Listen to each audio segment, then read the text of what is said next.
Welcome to the Learning Pines YouTube. We hope this video helps.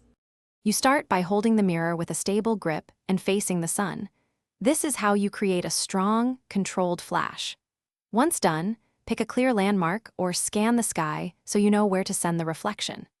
Make sure to sight through a hole or between your thumb and forefinger to aim precisely. By aligning the reflected sun with the target, you reduce scatter and maximize visible intensity, which increases your chance of being seen. You now refine the beam by making small, deliberate tilts. Tiny angle changes sweep the flash across distant observers. Once you have a steady aim, modulate the light in intentional patterns. 3 rapid flashes for an SOS is universally recognizable, because a rhythmic signal stands out against natural flicker. Make sure to rest briefly between bursts to conserve energy and to let receivers notice the pattern. Alternating long and short flashes helps differentiate your signal from random reflections.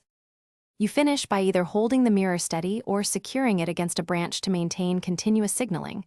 Stability increases visibility. If no response is observed, move higher or change the background so the flash contrasts with terrain. Bright sky over dark ground works best, because contrast determines how far your reflection carries. Finally, if effectiveness drops, check for dirt, fingerprints, or scratches. A quick wipe or slight angle adjustment often restores intensity and solves most common problems. Thanks for watching. Consider subscribing if we helped you.